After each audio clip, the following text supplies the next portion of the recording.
Did you know that the Sinaloa Cartel, one of the world's most powerful drug trafficking organizations, has its roots in the humble tomato fields of Mexico? In the late 1980s, amidst the vibrant red of ripe tomatoes, the Sinaloa Cartel was born. It's a tale that begins in the agricultural sector, a far cry from the dangerous and illicit world of drug trafficking that the cartel would later come to dominate. The fertile soil of Sinaloa, Mexico, once known for its bountiful crops, became the breeding ground for an empire built on the trade of illicit substances. The founding fathers of this formidable empire were none other than Joaquin El Chapo Guzman and Hector Luis Palma Salazar, names that would later become synonymous with the world of organized crime. Both men, originally from humble backgrounds, found their way into the world of drug trafficking through a series of circumstances and choices that not only changed their lives, but also the socio-political landscape of their homeland. El Chapo, born into a poor farming family, initially ventured into the drug trade to escape poverty. His ambitious nature and ruthless tactics quickly earned him a reputation and a place within the cartel. Palma Salazar, on the other hand, was a former police officer who turned to the dark side, lured by the promise of power and wealth. As the years rolled on, the Sinaloa Cartel slowly but surely began to shift its focus from agriculture to drug trafficking. This transition was not without its challenges. The cartel had to navigate a complex web of corruption, violence, and competition. Yet, under the leadership of El Chapo and Palma Salazar, the organization not only survived but thrived. The tomato fields of Sinaloa, once a symbol of the region's agricultural prowess, became a metaphor for the growth of an empire built not on the fruits of the land, but on the profits of illicit drugs.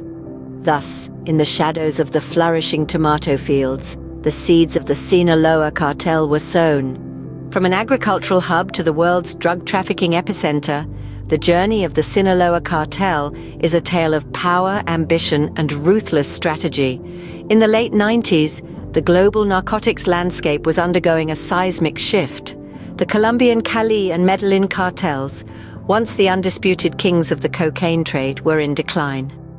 This power vacuum presented an opportunity that the Sinaloa Cartel was ready to seize. The Sinaloa Cartel, under the leadership of the notorious Joaquin El Chapo Guzman, capitalized on this moment, positioning themselves as the primary conduit for Colombian cocaine into the United States. But their rise to prominence was not merely a matter of being in the right place at the right time. It was a product of cunning strategy, relentless ambition, and an uncanny ability to innovate. While their Colombian predecessors relied on speedboats and small aircraft for smuggling, the Sinaloa Cartel revolutionized the industry with their use of tunnels, catapults, and even submarines.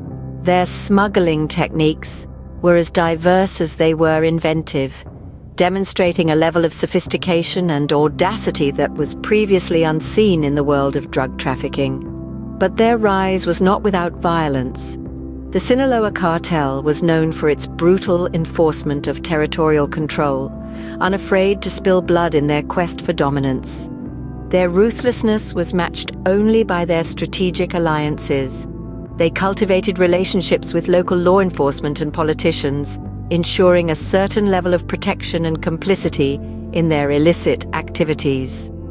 The Sinaloa Cartel's rise to power was a masterclass in strategic maneuvering, ruthless violence, and relentless ambition. They transformed themselves from a regional player to a global force, dominating the narcotics trade and reshaping the international criminal landscape.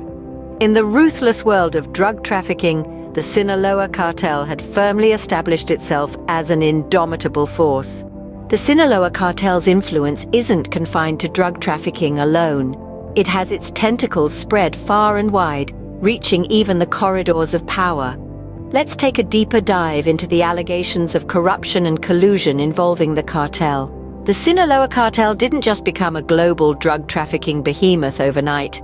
It took time, strategy, and unfortunately, a vast web of corruption. High-ranking officials, law enforcement agencies, and even entire governments have been accused of colluding with the cartel, allowing it to operate with relative impunity. One of the most shocking revelations in recent years has been the involvement of the Mexican government. Allegedly, several high-ranking officials were on the cartel's payroll, turning a blind eye to their operations or even actively aiding them. This corruption runs so deep that it's not just limited to Mexico. It stretches across borders, with officials in other countries also implicated in this vast network of corruption. The cartel's influence isn't just limited to governments. They've also infiltrated law enforcement agencies. There have been numerous instances where police officers were found to be working for the cartel, providing them with crucial information and protection. This level of corruption has made it incredibly difficult for authorities to effectively combat the cartel. This web of corruption isn't just a means for the cartel to operate. It's also a survival strategy. By having allies in high places, the cartel can avoid major crackdowns and continue their operations, even when their leaders are arrested or killed. However, this isn't a one-way street.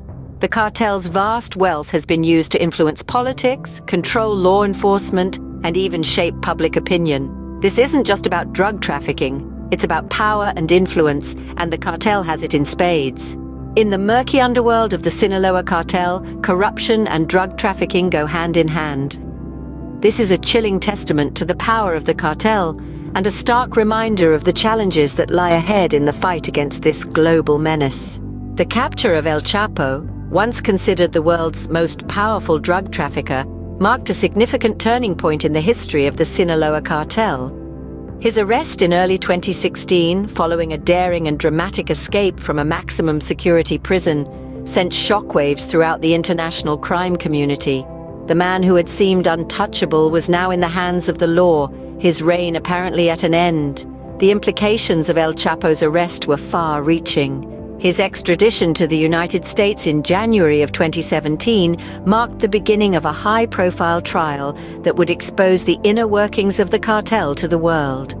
Evidence presented in court shed light on the cartel's intricate operations, including its complex transportation networks and its pervasive influence on government and law enforcement agencies. But what of the Sinaloa Cartel today? Despite the arrest and conviction of El Chapo, the organization did not simply dissolve. Instead, it adapted. Leadership passed to El Chapo's sons, known as Los Chapitos, and to Ismael El Mayo Zambada, a seasoned cartel veteran who has managed to evade capture for decades. Their reign, while less ostentatious than that of El Chapo, is no less formidable. Under their guidance, the cartel continues its operations, trafficking vast quantities of narcotics across borders and maintaining an iron grip on key trafficking routes. Its influence extends beyond Mexico, with networks spread across the Americas, Europe, Asia, and Australia. The group has diversified its criminal activities, branching out into oil theft, extortion, and human trafficking. In the face of ongoing efforts by both Mexican and international authorities to dismantle the cartel, it continues to be a significant player in the global drug trade. It's a stark reminder of the resilience and adaptability of these criminal organizations. Despite the fall of El Chapo, the Sinaloa Cartel continues to be a formidable force in the world of drug trafficking. In just a few decades, the Sinaloa Cartel has left an indelible mark on the world, shaping not just the drug trade but entire societies and nations. From its birth and rise to power, we've seen how this cartel has woven an intricate web of corruption that has seeped into the very fabric of our communities. We've witnessed the fall of El Chapo, a pivotal figure in the organization, and how the cartel continues to operate today. These stories are more than just tales of power and crime. They are a testament to the far-reaching effects of drug trafficking on societal structures and governance. The Sinaloa Cartel's activities highlight the urgent need for comprehensive policymaking that addresses not just the symptoms, but the root causes of such criminal enterprises. As the story of the Sinaloa Cartel continues to unfold, one thing is clear: its impact extends far beyond the realms of drug trafficking.